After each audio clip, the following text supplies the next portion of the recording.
na kwa mapenzi yake na kwa taufiki yake Mwenyezi Mungu mwenyewe kwa kutuwezesha kwa mara nyingine tena tukaweza kuhudhuria sehemu kama hii, sehemu tukufu miongoni mwa sehemu tukufu. Hizi ni rehema zake Mwenyezi Mungu mwenyewe na haya ni matakwa yake Mwenyezi Mungu mwenyewe na haya ni mapenzi yake Mwenyezi Mungu mwenyewe. Tuna kila sababu ya kusema hivyo kwa sababu kuna wenzi wetu walishakushatiania waweze kuswali swala hii ya Eid al-Adha katika msikiti wetu huu, na pia waweze kuswali katika misikiti mingine, lakini kwa sababu moja au nyinginezo hawakuweza kudiriki swala hii katika msikiti wetu huu, na hali kadhalika hawakuweza kudiriki katika misikiti mingineyo. Sasa sisi ambao kwamba tumeketi hivi sasa tumeswali swala ya Eid, tena nyuma ya takbira ya imamu, na tukawa tumeketi tunasikiliza khutba, tunabudi tukawa wenye kumshukuru Mwenyezi Mungu kwa kusema alhamdulillah rabbil alamin.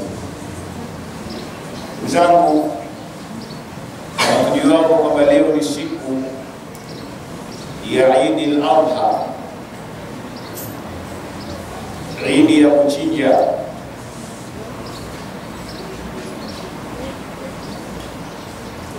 Na itakuwa umeenda kinyume kidogo bila kukikumbuka hichi kisa, kama alivyotangulia kusema shekhe wetu hapa mwanzo, lakini si vibaya tukaweza kufahamishana japokuwa kiuchache na tukaweza kupata faida. Ndugu zangu, Nabiyullah Ibrahim alayhi salatu wassalam, baada ya kukaa muda mrefu bila ya kupata mtoto, ukisoma katika historia huko nyuma utakuta kwamba Nabiyullah Ibrahim kapata mtoto hali ya kuwa kashakuwa na umri mkubwa sana. Katika dua ambazo kwamba alikuwa anaomba kumuomba Mwenyezi Mungu Subhanahu wa Ta'ala apate mtoto, Mwenyezi Mungu Subhanahu wa Ta'ala akamkubalia maombi yake. Ndipo Mwenyezi Mungu Subhanahu wa Ta'ala akasema katika Qur'ani, baada ya a'udhu billahi minash shaitanir rajim, fabashsharnahu bighulamin halim فلما بلغ سعي معه قال يا بني إني أرى في المنام أني أذبحك فانظر ماذا ترى. قال يا أبت افعل ما تؤمر ستجدني إن شاء الله من الصابرين. فلما سلم وتله للجبين وناديناه أن يا إبراهيم قد صدقت الرؤيا إنا كذلك نجزي المحسنين. صدق الله العلي العظيم. Mwenyezi Mungu Subhanahu wa Ta'ala anatueleza juu ya bwana mkubwa huyu Khalilullah, rafiki wa Mwenyezi Mungu Subhanahu wa Ta'ala, Nabiyullah Ibrahim alayhi salatu wassalam. Mwenyezi Mungu Subhanahu wa Ta'ala anatueleza tukambashiria mtoto Nabiyullah Ibrahim baada ya kuwa kakaa muda mrefu anamuomba Mwenyezi Mungu Subhanahu wa Ta'ala. Mwenyezi Mungu akamkubalia dua zake, akambashiria mtoto mtume huyu tena mtoto ambaye ni mwenye kumjua Mwenyezi Mungu Subhanahu wa Ta'ala, mtoto ambaye alikuwa na nidhamu juu ya wazazi wake, ni halimu. Lakini pia Mwenyezi Mungu anatueleza falamma balagha sa'ya ma'ahu qala ya bunayya anni ara fil manami adbara fanzur madha tara. Mwenyezi Mungu Qur'an anatueleza kwamba wakati ambapo yule mtoto baada ya kuruzukiwa na Allah Ismail alayhi salatu wassalam, alipofikia wakati sasa akawa anatembea naye baba yake, anaweza kumtuma kitu fulani akamletea, anaenda naye sehemu mbalimbali.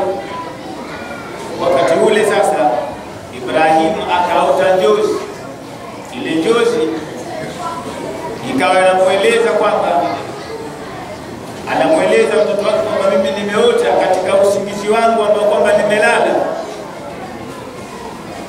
nimeota njozi ambayo hali ya kuwa mimi wewe na kuchinja mwanangu. Akamweleza fanzur madha tara, tizama ndoto hii inakuwaje mtoto wangu, nimeota hivi. Ismail akasema if'al ma tu'mar satajiduni insha Allah min as-sabirin. Fanya babangu vile ambavyo alivyoamrishwa katika dini, kwa sababu njozi za mitume ni kweli, njozi za mitume ni kweli. Yule mtoto akamwambia baba yake, fanya kile ambacho ulichoota katika njozi yako, utanikuta mimi ni mwenye kusubiri. Anamueleza baba yake maneno kama haya. Tukienda kwa haraka kwa sababu kulikuwa kumepita mambo mengi ya wakati. Wale mtoto aliposalenda, alipokubali ili baba yake aweze kufanya kile ambacho alichoelezwa ndani ya ndoto yake, baba yake akamfunga vizuri, akamwandaa vizuri, na mambo mengi yalipita. Alimweleza baba yake, msikie vizuri, msije nikakupa shida wakati wa kuchinja. Akamwandaa vizuri, akamlaza vizuri. Ndipo Mwenyezi Mungu anatueleza wakati ambapo alipokubali, akasalenda yule mtoto, akakubali amri kutoka kwa baba yake ya kuchinjwa, watallahu liljabin, alimlaza kwa ajili ya kuchinjwa yule mtoto. Alimlaza kwa ubavu wake wa kulia kwa ajili ya kuchinjwa, yule mtoto. Wengine wanasema hapana, kila uso lilikuwa limetazama chini, aliyakuwa yule baba simuonee huruma wakati wa kumchinja yule mwanae. Wakati ambapo sasa anatekeleza ile amri ya kuchinja, na aliyakuwa akashakuwa na kisu chake kikali, kila anapojaribu kumchinja mtoto wake kisu hakipiti katika shingo yake. Kila anapojaribu kuchinja kisu hakipiti katika shingo yake. Kila anapojaribu kuchinja kisu hakipiti katika shingo yake. Mpaka alishikwa na hasira Nabiyullah Ibrahim, akakirembea kisu katika jiwe. Kisu kikakata jiwe. Akaona ajabu, kwa nini kisu kimeshindwa kukata katika mwili? Kisu kimekata katika jiwe. Jiwe na mwili kitu kigumu kipi? Lakini wakati huo, kama ninavyosema kwamba kulikuwa kumepita mambo mengi kwa kufunga wakati. Wakati huo sasa Jibril alayhi salatu wassalam akashuka pamoja na kondoo kutoka peponi, kutoka katika pepo mpaka pale alipo Ibrahim, akamwambia chinja kondoo baada ya Ismail alayhi salatu wassalam. Lakini kwa sababu gani? Jibril alayhi salatu wasalam, Mwenyezi Mungu Subhanahu wa Ta'ala alimpa amri ya kushuka na kondoo mpaka pale alipo Nabiiullah Ibrahim.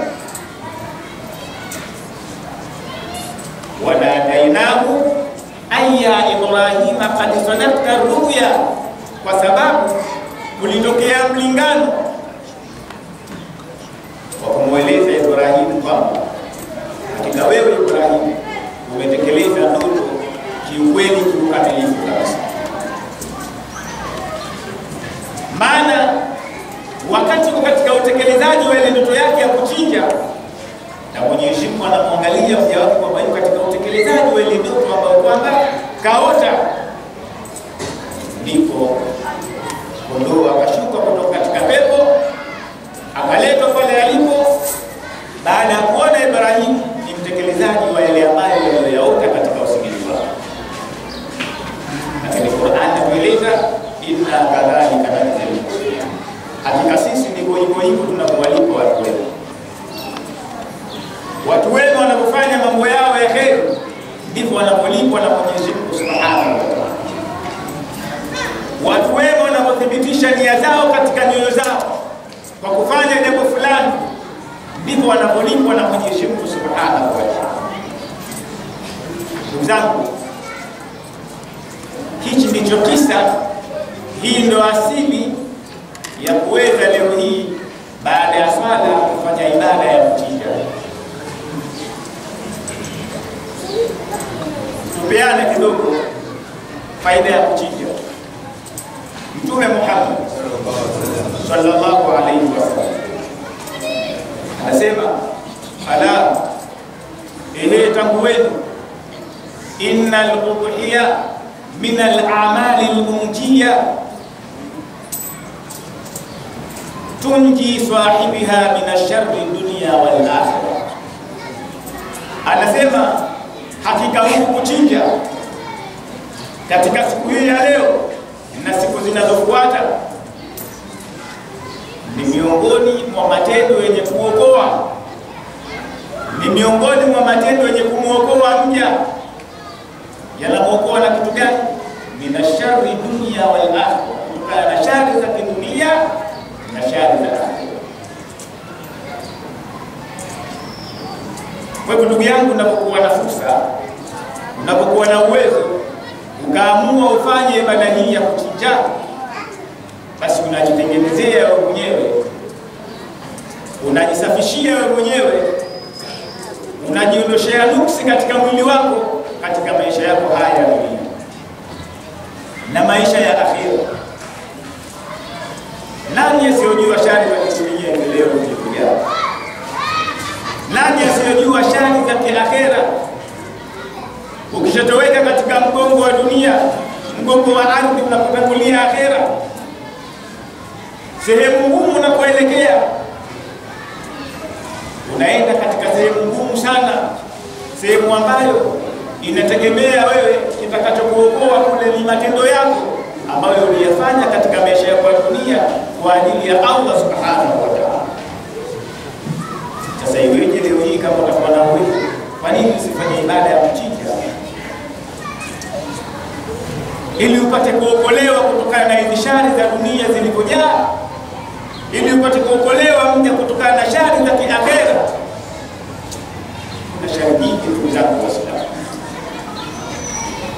Ndugu zangu, tumuombe Mwenyezi Mungu Subhanahu wa Ta'ala miongoni mwa waja wake kuyasikia haya maneno na kuyafanyia kazi inshallah. Allahumma ij'alna mimma yastami'una al-qawla fayattabi'una ahsanahu bi rahmatika ya arhamar rahimin. Wallahu tabaraka wa ta'ala yaqulu wa asdaqu al-qa'ilina qawlan al-haqqi fa idha qara'a al-Qur'an fasta'id billahi minash shaitanir rajim. A'udhu billahi minash shaitanir rajim. Bismillahir rahmanir rahim. Inna a'tainaka al-kawthar fasalli li rabbika wanhar inna shani'aka huwal abtar. Barakallahu li wa lakum bil Qur'an al-'azim. ونفعني وإياكم بالآيات والذكر الحكيم. أقول قولي هذا وأستغفر الله العظيم لي ولكم فاستغفروه إنه هو الغفور الرحيم وهو البر الكريم. الله أكبر، الله أكبر، الله أكبر،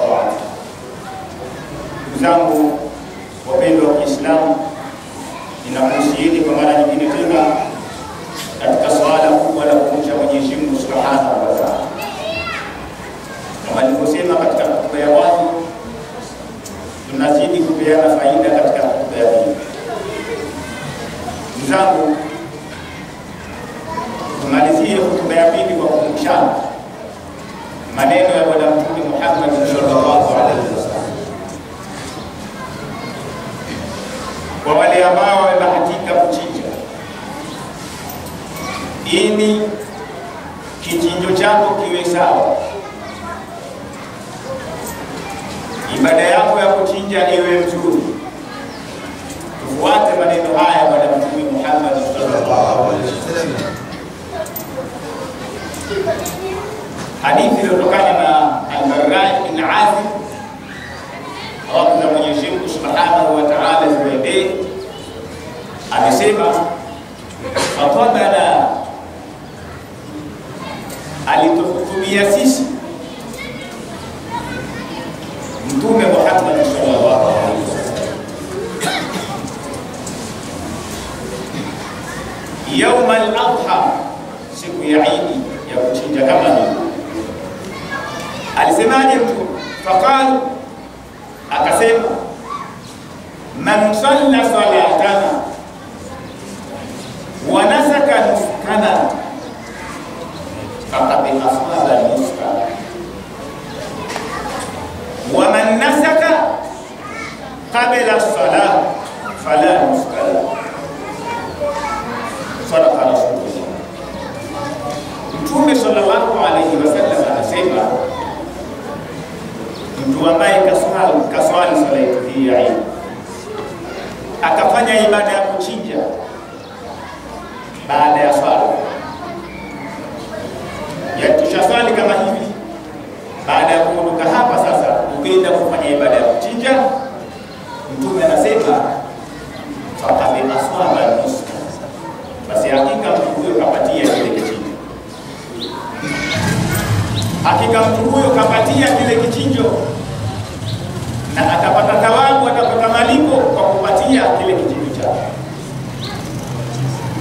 Lakini Mtume akasema waman nasaka baada as-salah, na mtu waman nasaka qabla as-salah, na mtu ambaye amechinja kichinjo kabla ya swala, fala nuskala, basi kichinjo hicho hakitohesabika kwamba ni kichinjo cha kudhani, hakitohesabika, isipokuwa hicho kichinjo kitahesabika kama nyama zinginezo za kawaida. Huyo mnyama ataangaliwa kama kawaida, lakini kitakuwa kitoweo kama vitoweo vingine vya kawaida, utapata thawabu za kuchinja. Kwa hivyo tunasisitizana ndugu zangu, kwa wale ambao wameneemeshwa na Allah Subhanahu wa Ta'ala kutaka kuchinja, usichinje kabla ya swala ya Eid. Ukichinja kabla ya swala ya Eid, huyo mnyama atakuwa ni kitoweo kama vitoweo vingine. Unatakiwa uchinje baada ya swala ya Eid kwa mujibu wa maneno ya Bwana Mtume Muhammad sallallahu alaihi wasallam. Na hadithi nyingine inasema man dhabaha, mtu ambaye amechinja kabla swala, kabla ya swala, faliyadhbahu ukhra makanaha, basi achinje mnyama mwingine katika sehemu ya yule mnyama aliyochinja mwanzo kabla ya swala. Kama atakuwa na uwezo, alichinja kabla ya swala, kama atakuwa na uwezo achinje tena, ichukue nafasi wa yule mnyama ambaye kwamba alimtanguliza mwanzo kumchinja kabla ya swala. Wewe achinje tena baada ya swala, ndipo atapata thawabu za kuchinja kwa mujibu wa maneno ya Bwana Mtume Muhammad sallallahu alaihi wasallam. Ndugu zangu, hakuna kitu bora kama kufuata mafundisho ya Qur'an, maelekezo ya Qur'an, maelekezo ya Bwana Mtume Muhammad sallallahu alaihi wasallam. Ukishafanya hivi, utakuwa miongoni mwa waja wa Mwenyezi Mungu Subhanahu wa Ta'ala wenye kupata faida katika dunia hii, na halikadhalika utakuwa miongoni mwa waja wenye kupata faida baada ya kuondoka katika ulimwengu. Tuombe Mwenyezi Mungu Subhanahu wa Ta'ala tujalie atupe nguvu ya kuweza kuyatekeleza yale ambayo Mwenyezi Mungu Subhanahu wa Ta'ala katuagiza, atupe nguvu pia ya kuweza kuachana na yale ambayo Mwenyezi Mungu Subhanahu wa Ta'ala katika kazi. Ndugu zangu, leo ni siku ya Sidharau. Baada wengine wasema siku ya siku moja, tumefika siku moja. La, masiku haya 10 Bwana Mtume Muhammad sallallahu alaihi wasallam katika maisha yake alikuwa anafunga hizo siku 10.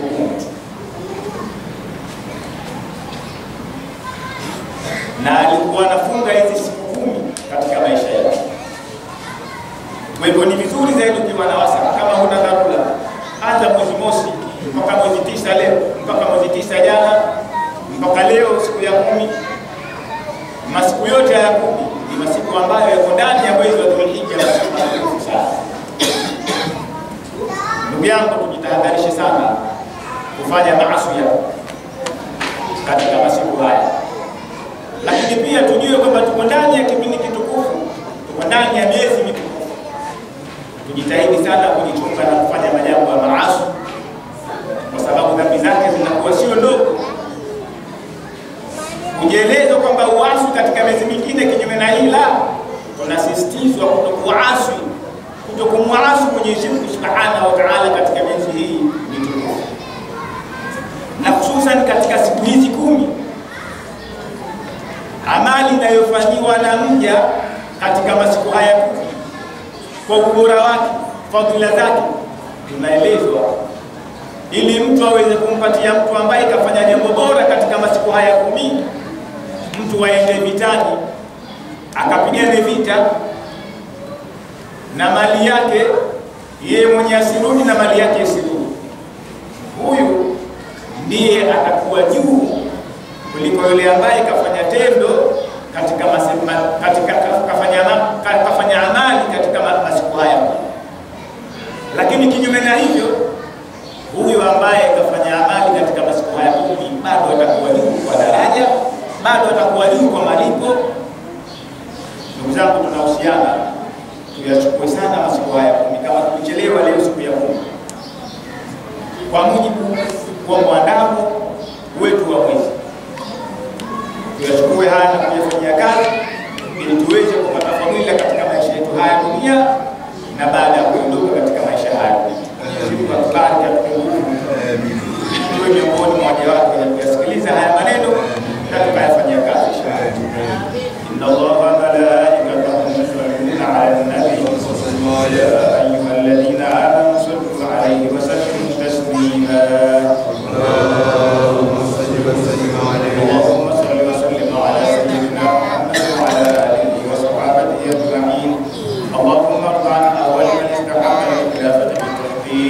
أمير المؤمنين سيدنا أبي بكر الصديق وعمر بن الخطاب وعثمان بن عفان وعلي بن أبي طالب.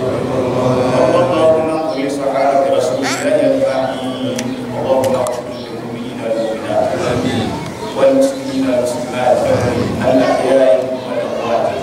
ربنا آتنا في الدنيا حسنة وفي الآخرة حسنة وقنا عذاب النار برحمتك يا ارحم الراحمين.